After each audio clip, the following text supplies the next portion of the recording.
In this project, we were interested in analyzing the behavior of silver engineered nanoparticles in septic tanks. Our first objective was evaluating the partitioning of those nanoparticles in the wastewater sludge system. And the second one is the mobility of those silver engineered nanoparticles in soil spread with untreated sludge.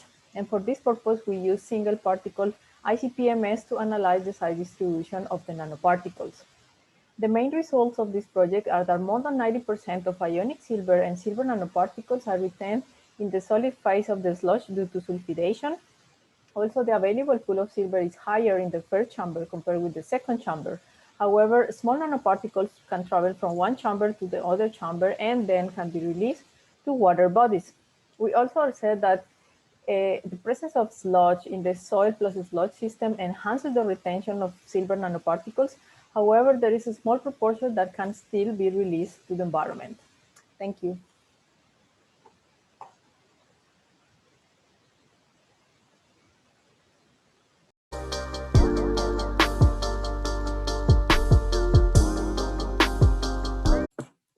Good afternoon, everybody. My name is Damien Doherty, and I'm going to briefly introduce my MSc project, which looked at springs in karstified aquifers in Ireland. So the objectives of the study was to analyze discharge data from 8 springs and to analyze the springs' response to rainfall events. So there were 4 RKC and 4 RKD springs, and these were paired based on non-aquifer characteristics so that the aquifer characteristics themselves could be isolated and studied. So I'm just going to show 2 results here. The first is the karst index. So springs with lower values have greater conduit flow, so that would be Kilmaine in this chart, and springs with higher values would have greater diffuse flow, so that would be Siloig. So the ranking of the springs here broadly resembles the aquifer classification. So the second result I'm going to show here is the storm flow index. So this is the percentage of recharge which discharges as storm flow.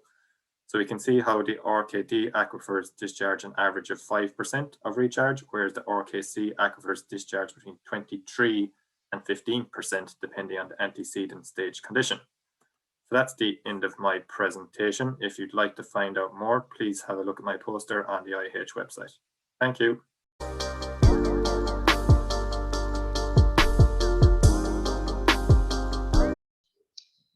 Hello, I'm Fanny, and I will be presenting part of the work that I did during my PhD. In the course of this project, elevated concentrations of uranium were found in private wells within the Leinster granite, and for that reason, a suite of rocks was sampled from a granite drilled core kept in the GSI core store. Different analytical techniques were applied to the samples to identify the sources of uranium in the rocks and by extension the groundwaters.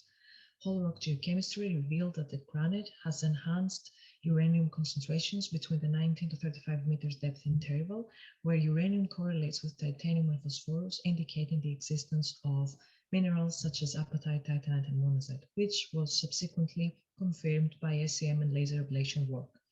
These findings, combined with groundwater uranium activity ratios above 1, indicate that uranium in the groundwaters is not derived from a direct dissolution of the insoluble uranium-bearing minerals, but through a combination of leaching of loosely bound uranium from radiation damaged crystal lattices and mineral dissolution. Thank you.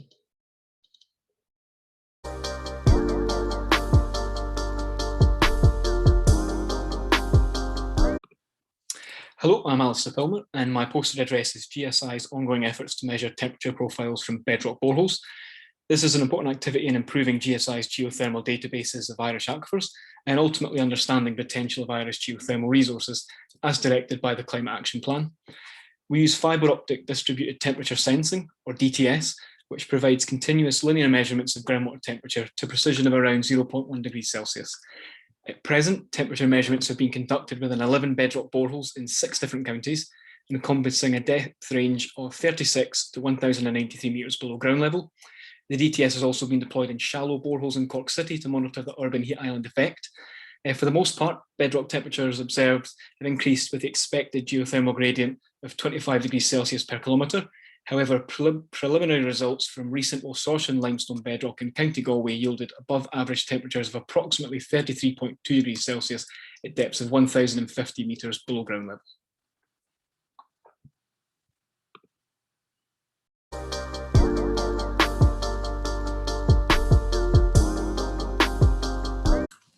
Hello, Hello everybody, my name is Joe Green. I'm a hydrogeologist and I've been working on GSI Groundwater 3D. One of the projects I've been working on is the GSI Transition Zone project. In short, the aim of the TZ project is to map, characterize and understand the TZ throughout the country.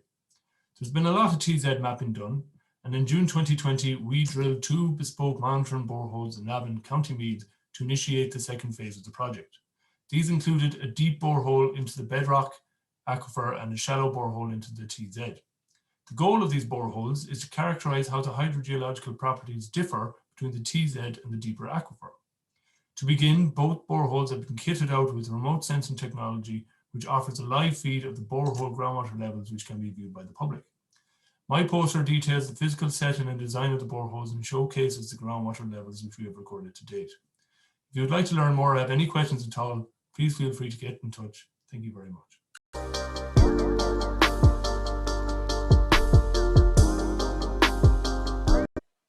My name is Ellen Malarkey and I work for Tobin Consulting Engineers. This work was carried out as part of GSI's Groundwater 3D project. In the regional assessment of groundwater resources in the east of Ireland, the project calculates a water balance for each catchment.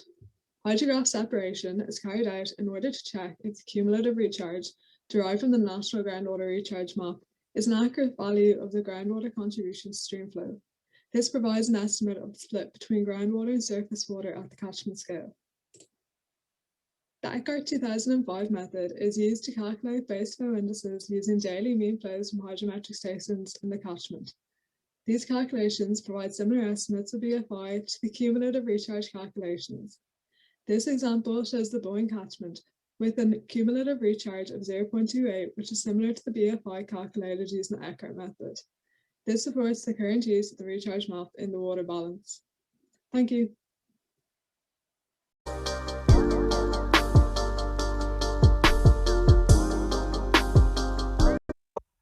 Hi, I'm Harrison. Hi, I'm Ross, and this is our poster presentation on the TACTIC project, exploring groundwater and climate change impact in South East Ireland. TACTIC is an EU-funded project which aims to investigate the effects of climate change on aquifer recharge. In Ireland, we're using Aquamod, Gardenia, Metran, and the Irish National Recharge Model. 4 future climate scenarios are modelled, which forecast temperature increase and relative change to precipitation. The area of study here is South East Ireland, and all the maps here show all 8 monitoring points signified by yellow crosses. The types of aquifer concerned are RKD, karstic, sand and gravel, and LL, which are poorly productive fissured aquifers. Models are initially calibrated against historical data and the quality of each model is assessed.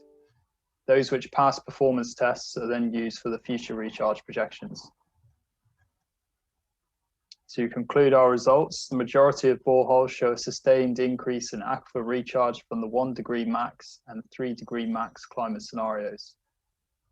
When the 3 degree minimum scenario is simulated, most models show a sustained decrease in recharge. And finally, when the 1 degree minimum scenario is simulated, there are no clear trends observed between the models. Thank you for your time, and we look forward to your questions and comments. Thank you.